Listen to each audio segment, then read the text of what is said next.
ശോഭയിൽ തെളിയുന്ന ദ്രോണ നക്ഷത്ര കോടികൾക്കധിപനാം ദ്രോണ ഉദയത്തിലോങ്കാര ശംഖമാം ദ്രോണ ശരമാരിയാൽ ശിവനെ അർച്ചിച്ച ദ്രോണ ശോഭയിൽ തെളിയുന്ന ദ്രോണ നക്ഷത്ര കോടികൾക്കധിപനാം ദ്രോണ മാധവൻ, പട്ടാഴി മാധവൻ.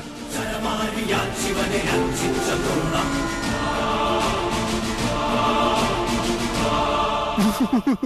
മാധവേട്ട, നമ്മുടെ കുഞ്ഞുണ്ണി പുഴയിൽ വീണ്ടും മിണ്ടരുത്. അതവിടെ ഇറക്കി വെക്കുക. മൃതശരീരമാണെങ്കിലും അതിനുണ്ടൊരു മാന്യത. നിന്റെയൊക്കെ കൈ തൊട്ടത് അശുദ്ധമാക്കിയാൽ അവൻ സഹിക്കില്ല, പൊറുക്കില്ല. അവനോട് വെക്കുതാഴെ.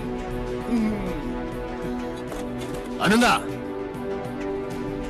നിക്ക, ഇത് എന്റെ ഡ്യൂട്ടിയാ. നിന്റെ ഡ്യൂട്ടി ചെമ്പ്രയിലെ ദുർമരണങ്ങളുടെ കണക്കെടുക്കുകയാണ്. അതെന്റെ ശിഷ്യന്മാരാണ്. ഈ ഡ്യൂട്ടി അവര് ചെയ്തോളും.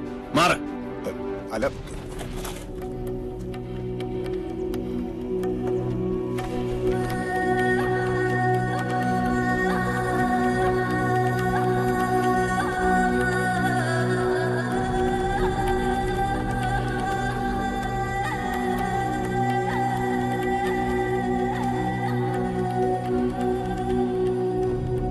മാധവേട്ട, സത്യമായിട്ടും കുഞ്ഞുണ്ണിയെ കൊന്നത് സാവിത്രിയാ. വിശ്വസിക്കുക, മറിച്ചൊന്നും ഞങ്ങളോട് തോന്നരുത്. നിർത്തറ. മാധവേട്ട, അലാരിപ്പിൽ തുടങ്ങി തില്ലാനയിലും അവസാനിപ്പിക്കാത്ത ആളെ വിട്ടിയാക്കുന്ന നിന്റെ ഈ നാട്യമുണ്ടല്ലോ, അത് മാധവന്റെ അടുത്ത് ആടണ്ട. എന്റെ കുട്ടിയുടെ ദേഹത്ത് ആരുടെയെങ്കിലും ഒരു കൈവിരൽ പാട് പതിഞ്ഞുവെന്ന് ഞാൻ കണ്ടാൽ ആ നിമിഷം ഞാൻ തിരിച്ചു വരും ഈ അസുര ഗ്രാമത്തിലേക്ക്.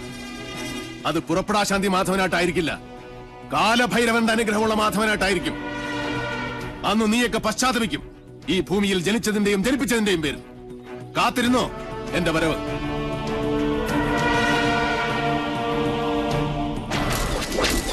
വിടില്ല ഒന്നിനെയും ഞാൻ.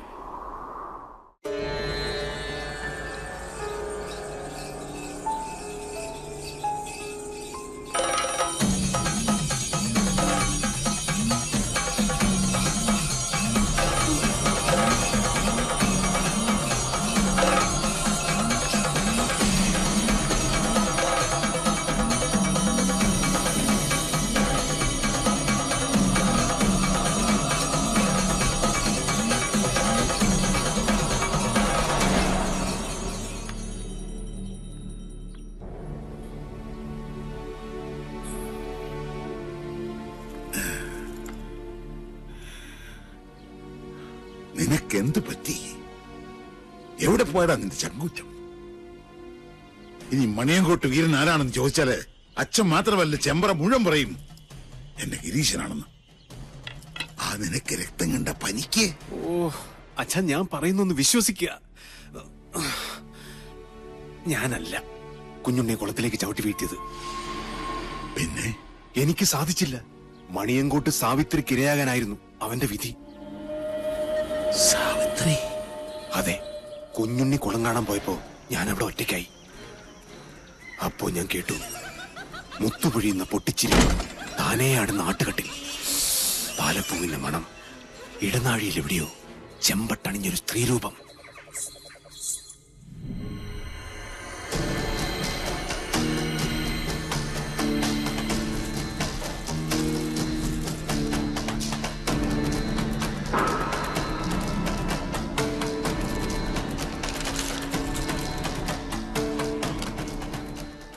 കാര്യമറിയുന്ന കവടികൾ എന്താണാവോ പറയുന്നേ? മരിച്ച കുഞ്ഞുണ്ണി ജീവിച്ചിരുന്ന കുഞ്ഞുണ്ണിയേക്കാൾ അപകടകാരിയാണ്. ചതിച്ചോ എന്റെ ദേവി?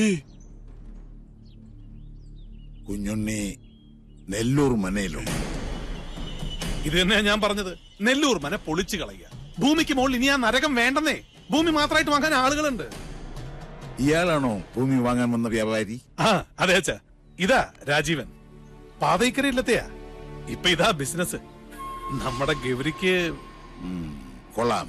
ഗജകേസരി യോഗമുണ്ട്. നമ്മുടെ ഗൗരിക്ക് ചേരും.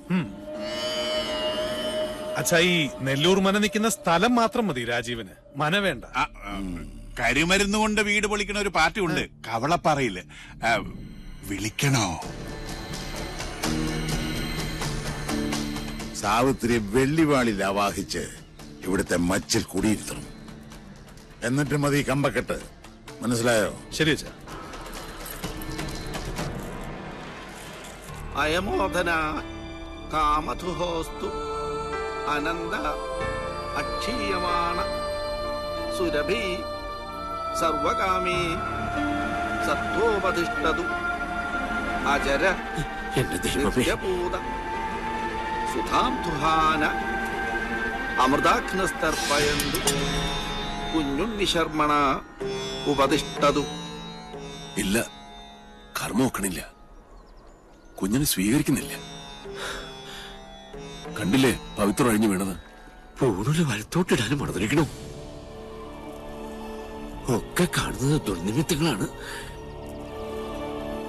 ഈശ്വര കാത്തോണേ.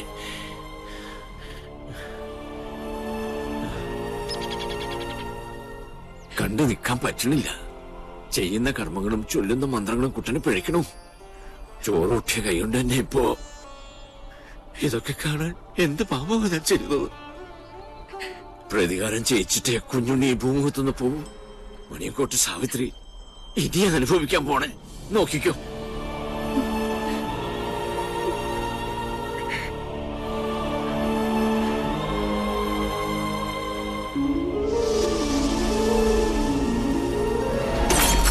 ഒരു പട്ടാഴി മാധവൻ.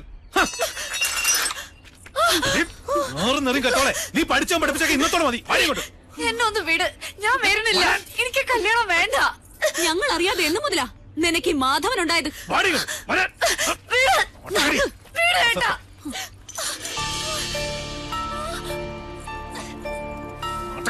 നിന്റെ ഒരു ആരാധനാമൂർത്തി. അച്ഛാ, ഞാൻ മിണ്ടരുത്. നീ ഏത് നമ്പൂരിയുടെ ഭാര്യയാകണമെന്ന് ഞാൻ തീരുമാനിച്ചിട്ടുണ്ട്. അതല്ലാതെ ഏത് കാമദേവൻ വന്ന് എന്റെ കാൽ കീഴി കിഴിവെച്ച് സാഷ്ടാംഗം പ്രണമിച്ചാലും വിട്ടുകൊടുക്കില്ല കുത്തൻ. കേറ്.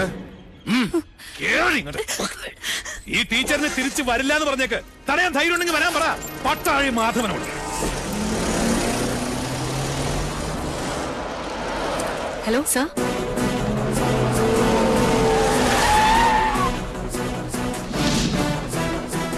ഇയാളാണോ മാധവൻ? അല്ലച്ചാ, ഇത് കുഞ്ഞുണ്ണിയാ.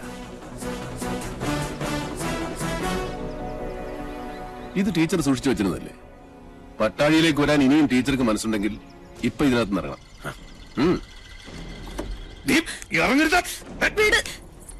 ധൈര്യമായിട്ട് വന്ന് കയറ്. കുഞ്ഞുണ്ണി കൊണ്ടുപോകും ടീച്ചറെ. ഒരുത്തനും നമ്മളെ തടയില്ല. നീ ഇവിടെ കൊണ്ടുപോകുന്ന കാണട്ടെ. ഈ കൂത്ത് നിന്റെ അമ്മയുടെ കൂത്തമ്പലത്തിൽ വെച്ചാൽ മതിടാ മണിയൻകൊട്ട പോത്തെ. അവനവന്റെ പ്രായത്തിനും ആരോഗ്യത്തിനും ചേരുന്ന അലർച്ച മതി. ഇനി അലറിയാൽ മൂത്ത് നരച്ചെന്നൊന്നും ഞാൻ നോക്കൂല.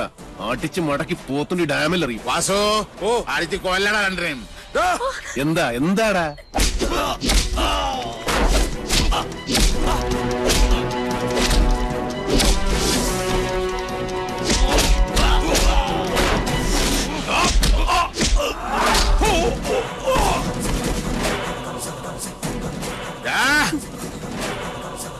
ജനിപ്പിച്ച തന്തയെ മോള് തള്ളി പറയണമെങ്കിൽ ഒന്നുകിൽ അച്ഛൻ അച്ഛനല്ലാതാവണം, അല്ലെങ്കിൽ മോൾ അത്രയ്ക്ക് ദുഷ്ടയാവും. ഇതിലേതാണെന്നുള്ളത് തെക്കോട്ട് തലവെക്കുന്നതിന് മുമ്പ് കാരണം ഒരു ആലോചിച്ച് തീരുമാനിക്കും. രുദ്രാക്ഷം കഴുത്തിലല്ല, മനസ്സിലാണ് വേണ്ടത്. കേട്ടോ മണിയൻകൊട്ട് രാവണ? ഒന്നുകിൽ ഇത് ഇവിടെ വെച്ച് അവസാനിപ്പിക്കണം, അല്ലെങ്കിൽ നമുക്ക് ഇവിടെ നിന്ന് തുടങ്ങാം. രണ്ടായാലും എനിക്ക് വിരോധമില്ല.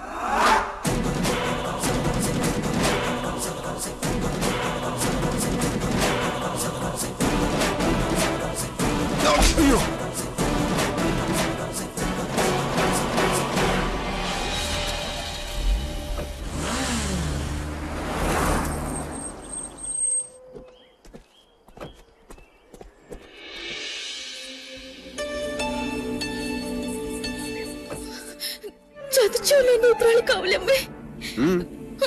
അതാരാ കുഞ്ഞുണ്ണിയുടെ കൂടെ? മനസ്സിലാവണില്ല. അതാണ് ആത്തേമ്മ. ചെന്ന് വേഗം പെർഫോമൻസ് തുടങ്ങിക്കോ. ആരാണാവോ? അമ്മേ. ഹായ്, എന്താ കുട്ടി ഏതാ? അമ്മേനെ ശപിക്കരുത്. പാർവതി, ഈ കുട്ടി ഏതാ? എനിക്കറിയില്ല, ഞാൻ കണ്ടിട്ടുമില്ല. ഈ കാണാലോ, അമ്മയ്ക്കും ചിറ്റശിക്കും ഇനി കണ്ണ് നിറയെ കാണാം. ഇത് മിത്ര നമ്പൂതിരി, നമ്മുടെ ഇവിടുത്തെ സംസ്കൃത കോളേജിലെ ടീച്ചറാ. പഠിച്ചത് ഇവിടെ തന്നെ. ആദ്യമേടെ അനുഗ്രഹം വാങ്ങിക്കാൻ വന്നതായിരിക്കും. നന്നായി വരൂ കേട്ടോ. ഏതാ ഇല്ലം? അത് മണിയാമ്പള്ളി. മണിയാമ്പള്ളി മണിയാമ്പള്ളി കേട്ടിട്ടില്ലേ? മണിയാമ്പള്ളി ഇല്ലം കേട്ടിട്ടില്ലേ? മണിയാമ്പള്ളി ഇല്ല. ഇപ്പൊ കേട്ടല്ലോ. ഇനി മനസ്സ് തുറന്നങ്ങോട്ട് അനുഗ്രഹിക്കുക. എന്നിട്ട് അമ്മയുടെ അരയിലിരിക്കുന്ന ആ താക്കോൽക്കൂട്ട് എടുത്ത് ടീച്ചറെ ഏൽപ്പിക്കുക. ഈ നിൽക്കുന്നതേ അമ്മയുടെ പുത്രവധുവാ. എന്താ? ബോംബ് പൊട്ടി. ഇനി മുതൽ ടീച്ചറാ ഇവിടുത്തെ ആത്തേമ്മ. ശിവ ശിവ, എന്തായി കാണുന്നത്? എടാ, എന്ത് തോന്നിയാസം കേട്ടാന്നായോ നിനക്ക്? കിരാതൻ ഇല്ലത്തിന്റെ അന്തസ് കെടുത്തിയില്ലോ നീ. ഞാൻ കിരാതനും കാട്ടാളിനും ഒക്കെയാ, സമ്മതിച്ചു. പക്ഷേ ഇതെന്റെ വധുവല്ല. പിന്നെ ഇത് അമ്മയുടെ മൂത്ത മകന്റെ വേളിയാ. പ്രൊഫസർ പട്ടാഴി മാധവൻ നമ്പൂതിരിയുടെ സഹധർമ്മിണി. എന്താ, ആർക്കൊന്നും മനസ്സിലായില്ലേ? ശിവ ശിവ ചോദിച്ചു നോക്കൂ. ഇവൻ പറയണതൊക്കെ നേരാ? അതെ. മാധവ മാധവ കേശവ. വൈകിപ്പോയി. ഇനി വിചാരണ വിളിച്ചോദ്യമൊന്നും വേണ്ട. വേണം. അവന്റെ മനസ്സറിയണോ എനിക്ക്? അറിഞ്ഞു. ദുരഭിമാനം വാ തുറക്കില്ല, പക്ഷെ വാത്സല്യം മനസ്സ് തുറക്കും. കുഞ്ഞുണ്ണിക്ക് അത് കേൾക്കാം. അതേ കുഞ്ഞുണ്ണി കേൾക്കൂ. ഈശ്വര, പാർവതി ഒന്ന് കിടക്കണം. അയ്യോ അയ്യോ ആത്തേമ്മ. ഉത്തരം മുട്ടുമ്പോ അമ്മയ്ക്ക് സ്ഥിരമായിട്ടുണ്ടാകുന്ന ഒരു ബോധക്ഷയാ. അതിന് മരുന്നില്ല. ടീച്ചർ മുകളിലേക്ക് വെക്കുള്ളൂ. പാണിഗ്രഹണ മന്ത്രം ചൊല്ലി ഒരാൾ മാളികപ്പുറത്ത് കാത്തിരിപ്പുണ്ട്. കുറച്ച് ദിവസമായി. പിന്നെ ഈ സ്നേഹം എന്ന് പറയുന്നത് ഒരു അനുഭൂതിയാ, തരുന്നയാൾക്കും കിട്ടുന്നയാൾക്കും. അല്ലാതെ മനസ്സിന്റെ ഉള്ളറകളിൽ ബീജാക്ഷര മന്ത്രം പോലെ രഹസ്യമായിട്ട് സൂക്ഷിക്കാനുള്ളതല്ല. അനുജന്റെ ഉപദേശം ഞാനിക്കിഷ്ടാവില്ല. അതുകൊണ്ട് ടീച്ചറുടെ തലയുടെ മന്ത്രത്തിൽ ഇതോടെ ചേർത്തൊന്ന് ഓതി കൊടുത്തു നോക്ക്. ചിലപ്പോ ഗുണുണ്ടാവും.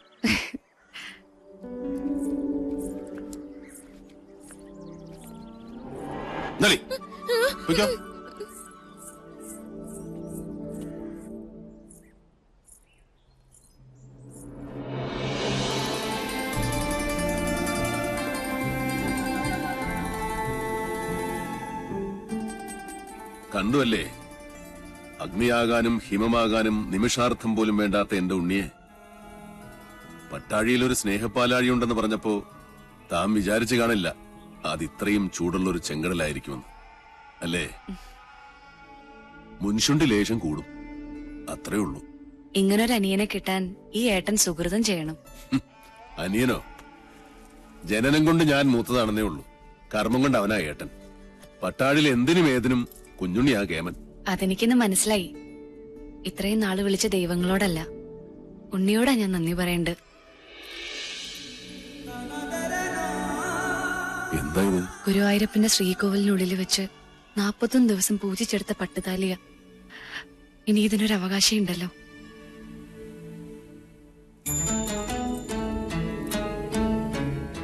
എന്താ ഇയാൾ ഉദ്ദേശിക്കണേ? എന്റെ കഴുത്തിൽ ഈ ചരട് കെട്ടിത്തരണം. ഇപ്പോ ഈ നിമിഷം. കൊള്ളാം. കൊട്ടും കുരവയും അഗ്നിസാക്ഷിയുമില്ലാതൊരു വേളി നടക്കട്ടെ. അതാവും യോഗം. എന്നാലും 1000 കർഗഹോമങ്ങളുടെ ബലമുണ്ട് എന്റെ ഉണ്ണിയുടെ ആശീർവാദത്തിന്. അത് മതി, എനിക്കത് മതി.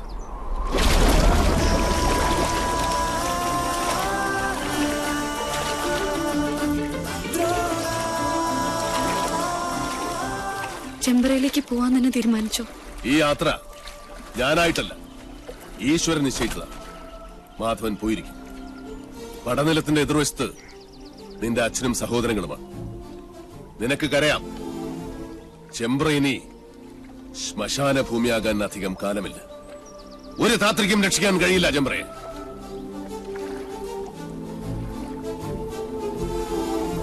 പോസ്റ്റ്മോർട്ടം റിപ്പോർട്ട് കിട്ടി. കുളത്തിൽ കിടന്ന് ശ്വാസം മുട്ടി മരിച്ചെന്നാണ് റിപ്പോർട്ട്. നെല്ലൂർ മന വിൽക്കാനൊരു നീക്കമുണ്ടെന്നറിഞ്ഞു. മന പൊളിച്ചു മാറ്റാനേ പ്ലാൻ. ഒരു ഗ്രഹം ഭൂമിക്ക് മുകളിൽ നിൽക്കണോ വേണ്ടോ എന്ന് തീരുമാനിക്കുന്നത് മനുഷ്യനല്ല. അതിന്റെ കണക്കും ഈശ്വരന്റെ കയ്യിലാണ്.